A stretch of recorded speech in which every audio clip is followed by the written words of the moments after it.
Hi everyone, welcome to another webinar with Leora Healthcare. Before we start, I would like to acknowledge the traditional custodians of the land on which we meet today, the Gadigal people of the Eora Nation. I pay my respects to elders past and present and extend that respect to all Aboriginal and Torres Strait Islander people here today. Today, we are so lucky to have joining us Roula Selinas. She is an accredited counsellor, a life coach, and the founder of Transform Counselling and Coaching. Her expertise is in trauma recovery and mindset reprogramming. She empowers others to navigate life's challenges with resilience and purpose. And I must say that is something she knows a lot about because incredibly, Roula has survived 2 cancers and overcome quite a lot of personal adversity, which hopefully she shares a little bit about today. She brings a deeply compassionate and holistic approach to mental health and personal growth, helping clients break free from limiting beliefs, managing stress, and creating meaningful change. So with that behind her, she delivers workshops, group coaching programs, and speaks at events, inspiring others to transform their struggles into strengths. She is also the author of Stronger, a book that shares her powerful journey of resilience and healing. So, without much further ado, welcome, Roula. Thank you so much for joining us. Thank you so much, Maz. Thanks for the honour. So I'll share a little bit about my story and how it's evolved and got me here. So in 2007, I was diagnosed with acute lymphoblastic leukemia. Now, that was April 2007. That day changed my life forever. So without treatment, I had a few weeks to a few months to live. And with treatment, I had about a 60% chance of survival. And that meant not just chemotherapy, that meant I had to have a bone marrow transplant. So I had one of the most intensive chemotherapies available. That was really difficult in itself. I spent 8 months in Princess Alexandra up in Brisbane, and then I had to get prepare for the bone marrow transplant, and that involves getting a donor. So, I've got one from overseas. Now, that is a completely different kettle of fish. So the chemotherapy I thought was hard at the time. In comparison to the bone marrow transplant, there was no comparison. So it was extremely difficult. He wasn't a good match, which set me up for a lot of complications and setbacks. And, I ended up, when I went home, I was really weak because I'd lost a lot of weight. Yeah. But I was determined to get back to where I was. And it just inspired me. I got inspired to write my first book, Stronger, You Can Overcome and Bounce Back from Adversity, because I wanted to share the techniques and, techniques that I had learned and be able to share them with others. So then I became an author and a speaker, sharing my message of empowerment and resilience.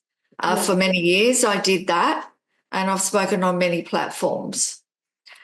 It took me a long time to build up to, my fitness and strength. Took me a good 10 years, and I was back to feeling fit, strong and healthy again. And 10 years post-transplant, I received the news that I had a secondary cancer from the treatment that I had for the first one. Oh, my goodness. So that was pretty devastating. But I managed to get through that, navigate that. It was a very difficult journey, but it led me to becoming now the founder of Transform Counselling and Coaching, because now I can use my gifts and all the lessons and everything that I have learned to help transform my clients' lives and help them live the best version of themselves. Roula, that is such a long journey to get to where you are. There's so much I want to ask and so much I want to unpack with you. You mentioned the first time you were diagnosed, you were waiting for a donor overseas. You spent 12 months in Brisbane. How do you spend a year waiting with that knowledge that you've been given a 60% chance to survive? How do you live with that knowledge? Well, yes, it was very difficult. Well, at that time, I was living in Brisbane and I was getting treatment. So it was. I think it was about 8 months of chemotherapy. I was supposed to have 6, but because of the delay in getting the donor, we're talking about a worldwide search, no matches. We found one in America, but that fell through, and then we eventually found one. So that was 2 extra months I had to wait. Yeah. Yes, you're right. It was very, very difficult because you're living with so much uncertainty. And the fact that I was away from my 2 children and my husband, because I was in Brisbane with my mum, is difficult in itself because I couldn't be there. As a mother, you worry. Yes. And, a lot of uncertainty, but I think it just comes down to mindset. Can you tell me, how important is mindset in overcoming adversity? Sure. Well, mindset is extremely important because if people are not in the right mindset, they won't be able to navigate. It'll be a lot harder to navigate their challenges or obstacles or adversities. So if they don't, know how to change their beliefs and learn coping skills, all that sort of stuff, it's extremely important. I think they say it's 80%. Mindset is 80%. So very, very important. What's the other 20%? Sorry? What is the other 20%? I think they say action. Action. Okay. Yes.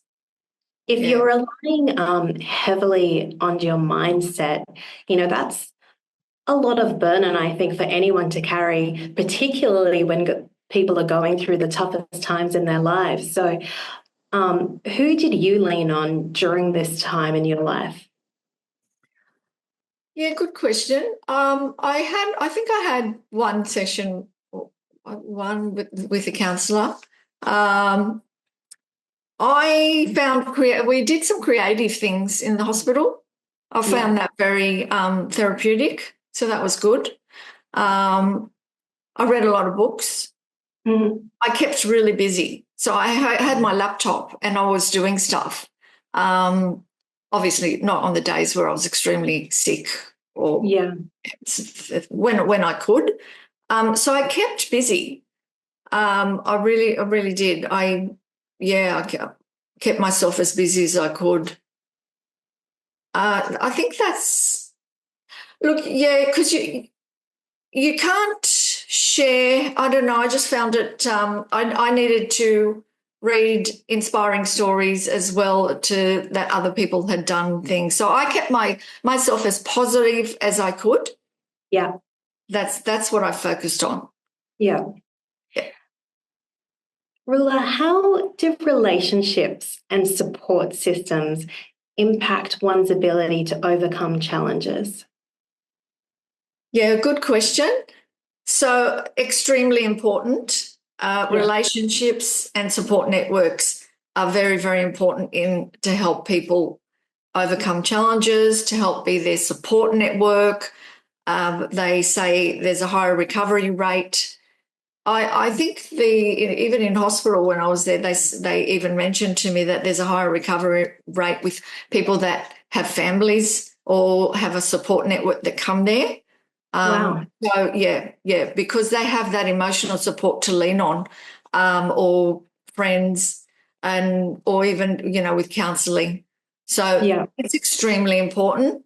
Some people don't like they keep it to themselves, but I would encourage that they do, get the support that they need because it is extremely important and it can really, really, they say the recovery rate is twice as likely. It's a higher recovery rate. Twice as likely? Yeah. There's a higher recovery rate because they feel like they're supported. They've got that support network with them, and that is huge. And you'll find a lot of the ones with suicide and so on, and they feel all alone.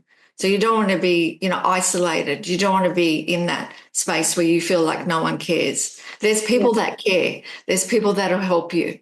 So get the support that you need. We all need help. Absolutely. Yeah. We all need help, and we shouldn't be afraid to ask, and we shouldn't That's be right. afraid to offer help either. But Yes. unfortunately, there is still that stigma for a lot of people who are afraid to step forward and seek help. So Yes. I guess for those people who are hesitant about it, what can they expect if they were to book in counselling? Yeah. Well, for me, I offer a safe, compassionate space, non-judgmental, where they can explore their issues, their challenges, explore their goals. I offer, personalised sessions, so they're tailored to their needs, and I help them where they're at. Yeah. So, and there's no judgment there. They shouldn't fit. And to me, I've always spoken out that it's not a weakness to seek help. It's actually a strength. So it takes courage. So just that stigma is going. I see a lot of men getting, counselling now, which is great because it's not a weakness. It's actually a strength. So as long as they really, that stigma changes, then more people will be reaching out. So just remember that it takes courage, and people are here to help you. We all need help in our downtime. So you are a counsellor on the Leora Healthcare app. A lot of the people that you speak through the platform are employees who use the mental health platform as part of their workplace. So I guess thinking about a workplace environment, how can leaders and managers support their employees who are facing difficult times? Well, I think what you're doing is great. So people need to have like these employment assistance providers, so staff can get the counselling support that they need. And I integrate life coaching in my sessions as well. So I think, and I think slowly it is starting to change this stigma. But I think if people can, leaders and managers offer that to your staff, because there's evidence that when they recover, like there's a quicker recovery rate, and then they can perform better also. So, and also I feel that it'll help staff know that you care and you want to support them, whether it looks like, do you need some time off? How can we help you? Reach out to, these employment assistant providers, like for counselling, they're private sessions, so nothing is disclosed. It's all private and confidential. Yes. I think that's a great what they're doing, what you're doing, and if leaders and managers can just continue to do that and help support their staff to get the help that they need, because we all face challenges and difficulties that or stress, high stress. Sometimes it can be too much, or they burn out. Yeah. Have you seen any particular trends, mental health issues from people in the workplace in the last few years? Well, I think the mental health issues are pretty big, especially, there's a lot of factors. I mean, we had COVID, we had the housing, the prices. There's a lot of factors, and also high stress. So it all contributes. So I think mental health, there's been a lot more challenges. I think I've noticed people are more open to getting counselling now, which is great. I have a lot of male clients. I'd say 50-50. And I think that's wonderful. The stigma is changing slowly, and so it should, because it's not a weakness. We all need help. We all need to learn techniques, practical tools, coping strategies to help manage whatever's going on at the time. What would be a coping mechanism or a tool that you recommend to your clients if you had someone, say, come and see you because they've got burnout and they just don't know when to stop or switch off? Sure. Well, I use evidence-based techniques like cognitive behaviour therapy, solution-focused therapy, acceptance and commitment therapy, I integrate mindfulness in my practices. Mindfulness is very important. So I would, we would go through all those things, and I would firstly find out what it is that they're going through. And I also integrate life coaching in my sessions. So I would help them build those coping skills so they can manage their stress, learn better self-care, identify what it is, the beliefs that led them to get there so they don't go there again. So they learn those, self-care techniques. They learn how to manage the stress and anxiety, because living in that state of high stress, is very damaging. It's when we're in that high stress state, our fight or flight is activated, and then cortisol is released in our system. Now, that's okay. That's a normal response. But when you're living in that environment, in that state constantly, you will get depressed. You will get, high stress. You may get anxiety, depression. So, and this is what happens. And this is why we need to learn how to cope, how to manage our stress levels. Use the mindfulness techniques to, if we're stressed, that we can calm ourselves down. You're basically learning self-soothing techniques. And if you've got anxiety, you're learning what it is to, help you calm yourself down so you don't get that anxiety attack, or, you can manage it. Is there, though, one technique you could share that somebody could practice in the middle of the workplace when they feel that the stress is becoming overwhelming? Sure. I think it's really important so mindfulness is just being able to pause and just maybe take a break from what it is, whatever they're doing. Go outside and or whether it's outside or there, take a few deep breaths, and then, calm themselves down, a few long deep breaths. So actually stop what they're doing and then identify what they're actually saying, and then just challenge those thoughts with empowering ones. Okay. I want to talk a little bit about your book, actually. How was that experience writing it? Did it come easily to you, or did you have to really stop and think about the most meaningful concepts and messages to share? No, it wasn't. It was very easy to write, but it took me 5 years from start to finish. Yeah, because when I started it, so as I mentioned, I had a lot of setbacks and complications. So this would go on for a few years after I got out of hospital. I'd still be having setbacks. So in the midst of this, I also separated from my partner after 28 years. So there was a lot going on, and I moved house 2 times. There was a lot going on in between, but it was very easy to write and very cathartic. It's not much. There's a little bit about my story, but it's mostly it's 7 steps to, that I share that you can heal and change from within. And that's, Can you give us a summary of the 7 steps? Let's see if I remember. So actually, when I started studying counselling, I thought, oh my God, all these techniques are in my book. So it was just a confirmation. I just didn't know the names, cognitive behaviour therapy, which is reprogramming your thoughts, changing your beliefs. So that's behaviour therapy. Moving from fear to faith. So it's learning how to trust. So there's all these things in there, which is what I had to learn, while I was up in Brisbane.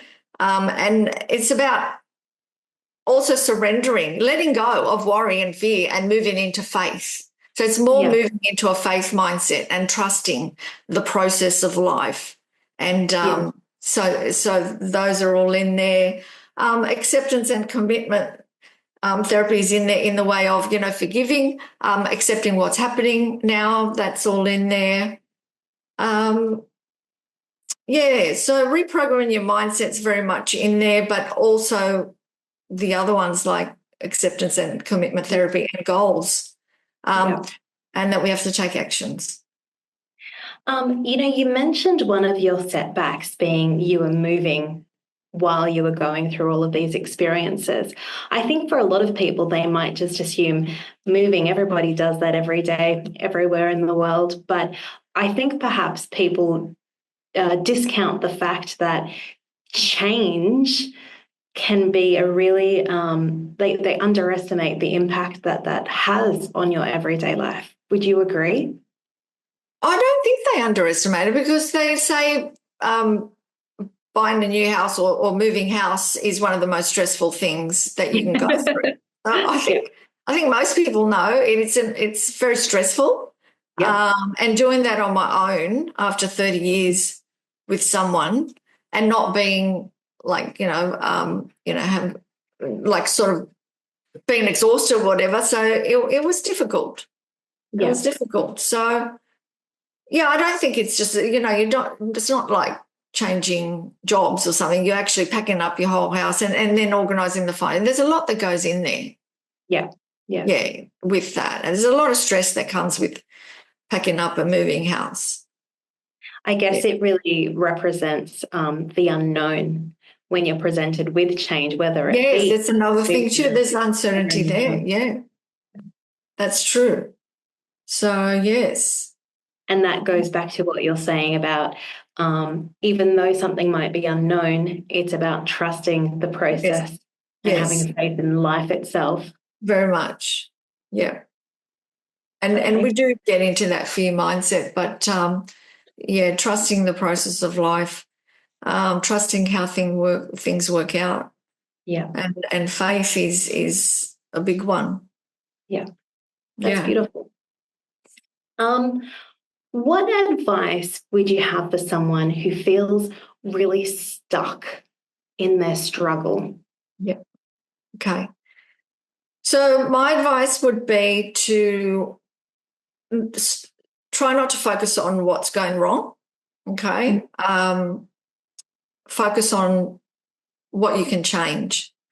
Focus on what you can change. Focus on steps that you can take to change things, and focus on empowering thoughts. Because if you get stuck in focusing on, what's going wrong, you're just going to make yourself feel worse. So focus on empowering thoughts and take what small steps can you take to get you to the next place.